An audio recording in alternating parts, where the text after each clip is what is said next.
and to get this person off the street. The image that you see there of the suspect, that came from Liberty's phone.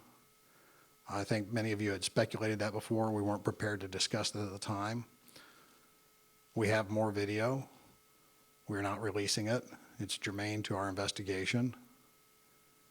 And it's important that we spread that person's voice far and wide for somebody that will recognize who that is and will call us and tell us. Help us to capture the person responsible for these murders.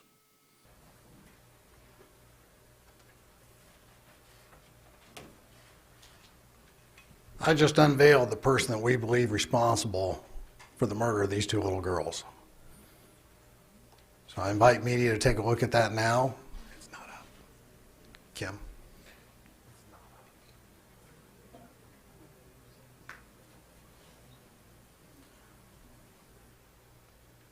As Superintendent Carter mentioned, he is on the railway bridge.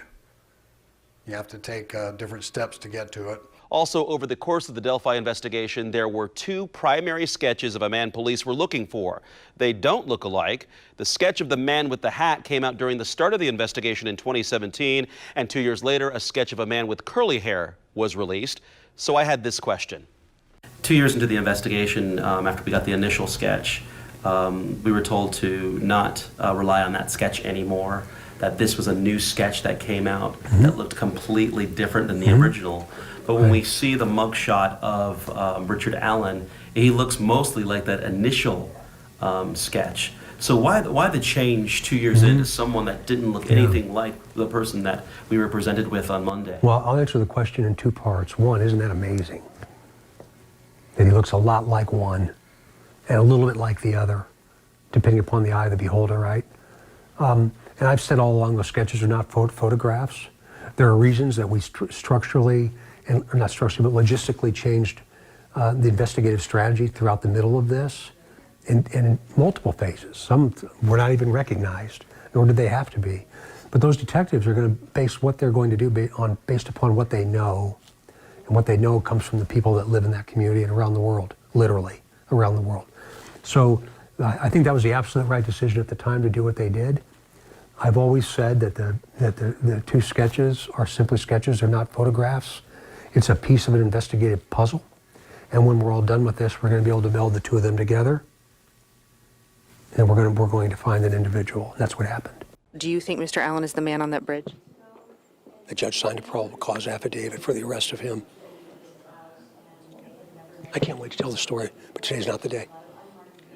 When do you think you can tell that story? We're going to let the courts decide.